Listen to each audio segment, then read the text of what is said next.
everybody, Fred Minnick here, and today we're going to break into some ground that we don't get to very often in this channel, and that is talking about ice. And specifically, this idea came from my Club Marzipan member, Spiteful Bum, although I don't think that is the name that he goes by on his birth certificate or his driver's license. Spiteful Bum has been a longtime supporter of this channel and Club Marzipan. And he came up with the idea of like, hey, give us a list of your favorite summer bourbons that would go well with ice after cutting the grass or having a nice barbecue. So I came up with a list of 4 bourbons and 1 rye just for you all who are out there right now in the doldrums of summer, sweating your you-know-what off, mowing the lawn or doing whatever. It is friggin' hot out there. Just remember, though, that ice in bourbon does not substitute water. You've got to stay hydrated. It's so important to stay hydrated. And hey, before I get going on this list, I want you to put in the comments section what your favorite bourbons are with ice. Now, here are mine.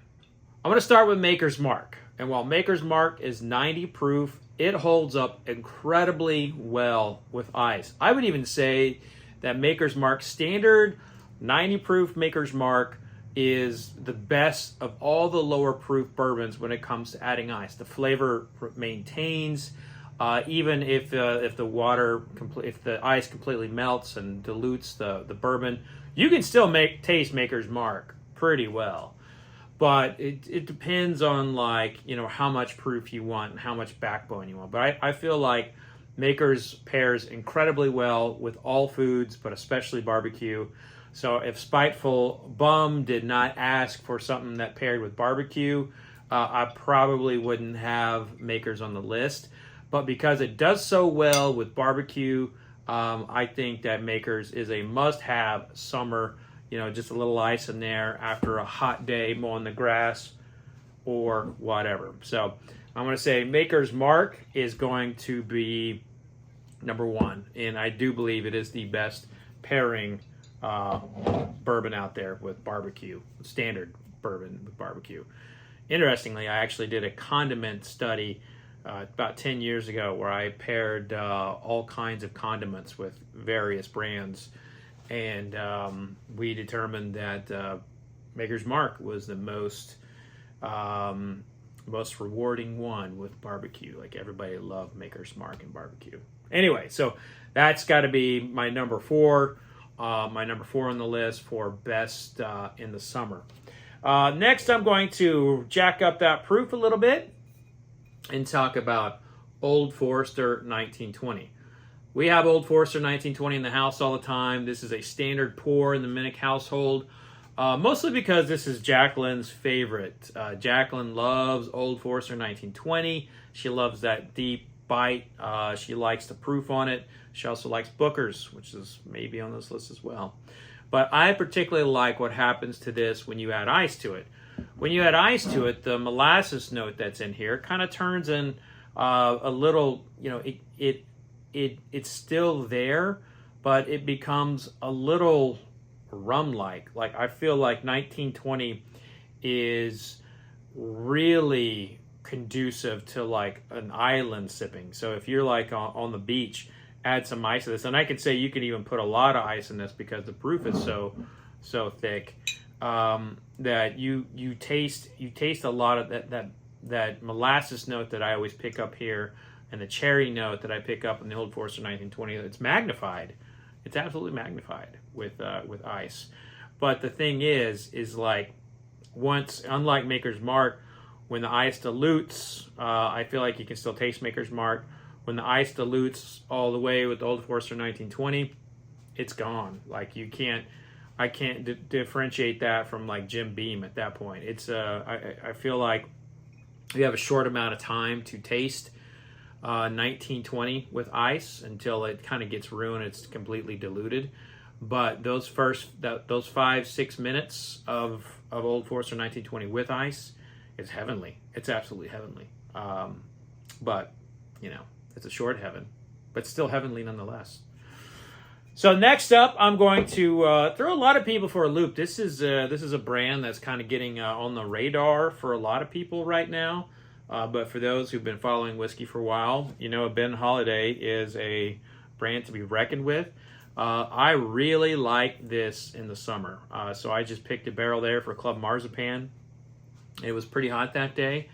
And I was like, I'm going to add a little ice over here. So I added ice, and I was like, damn, this is really good.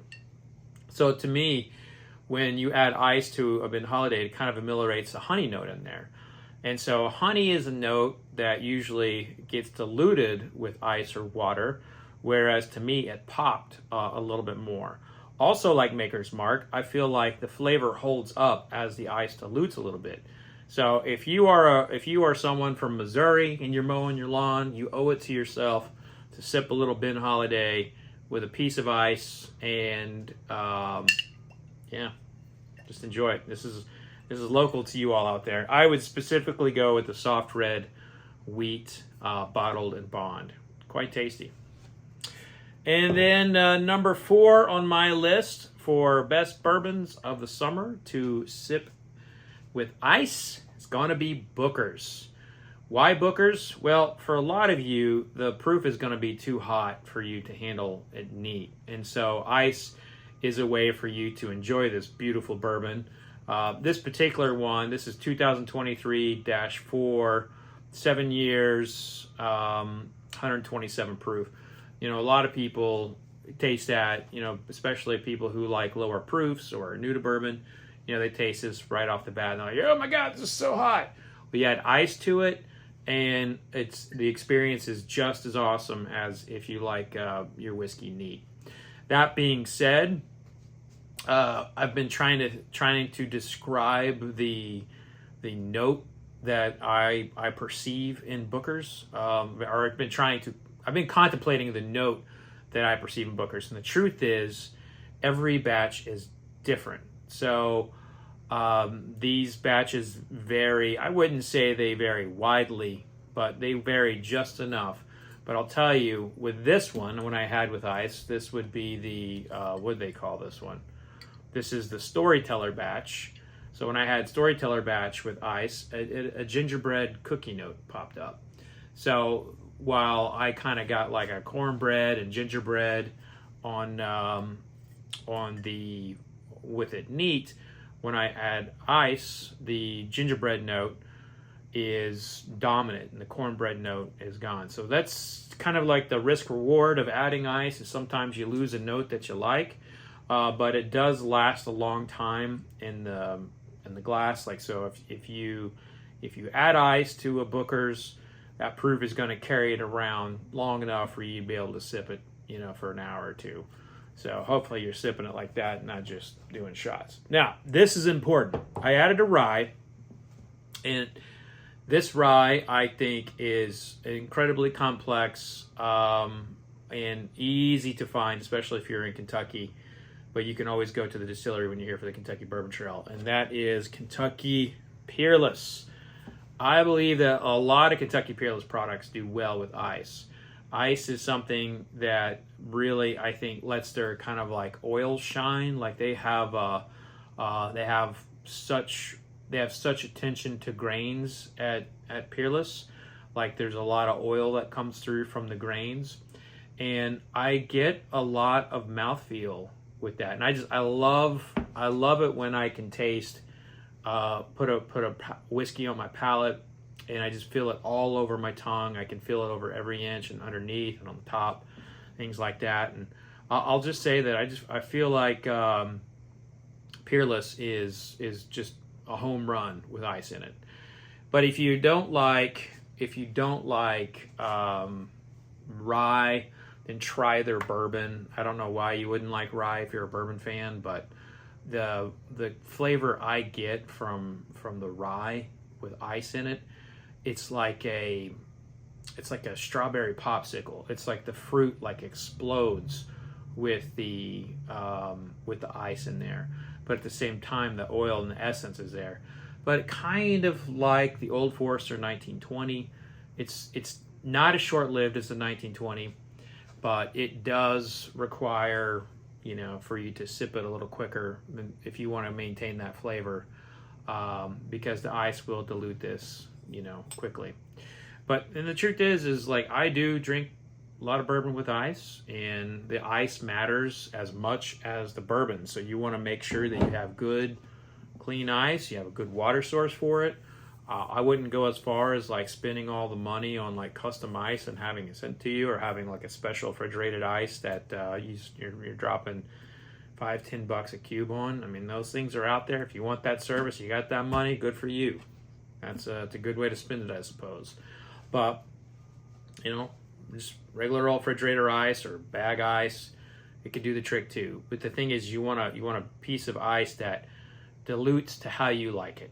So I like 2 small cubes. Some people like 1 big large cube. I know people who go get bags of ice at Sonic because they like Sonic ice, and they will use that and kind of make their own little bourbon slushy. So there's all kinds of ways that you can do it, and just you got to do what you like. But these are 5 American whiskeys that I feel like are excellent with ice, and they will hold up long enough where the flavors either maintain or get better. What are your favorite bourbons in ice? Put it in the comment section. I want to know.